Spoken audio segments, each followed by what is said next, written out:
G'day, Charles Toomer here, and today I'm on the corner of Arthur and Alexander in the magnificent Surry Hills to talk about the amazing story of the building on the corner which once included the pub that never opened. Now, the story of the pub that never opened starts with a man named Tom Phelps who built a very successful business from horses-drawn buses. He had three vehicles, one named the City of Sydney, which he could carry 37 passengers, the Rob Roy, which he could carry 20 passengers, as well as the Invincible, which he could also carry 20 passengers. In 1865, his bus empire was thriving, enabling him to indulge in his other commercial passion, which was construction. Over the next decade or so, he built 17 houses on and around what was then known as Jamison Street, but was renamed Phelps Street in recognition of him.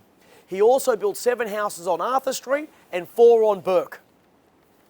In 1865, however, he took on his biggest project to date, building a hotel on the corner which was named the Pembroke Castle Hotel, as he'd grown up very close to the Pembroke Castle in Wales before migrating to Sydney.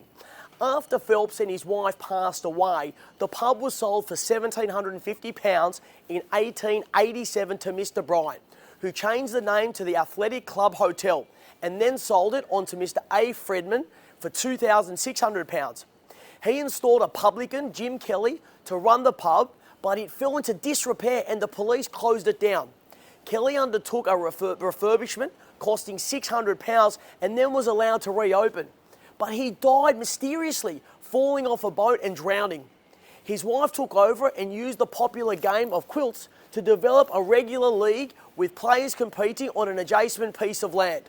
However, the reputation of the hotel went downhill during the 1890s while they were selling alcohol to underage children and trading illegally on Sundays.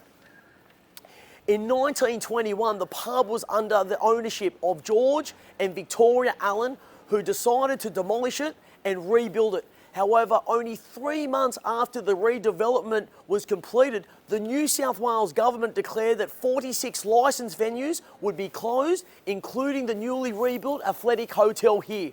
The owners were given compensation of £2,750 and the contents of the pub that never opened were sold at auction in 1924. The property was eventually redeveloped into the current apartment building we see here today.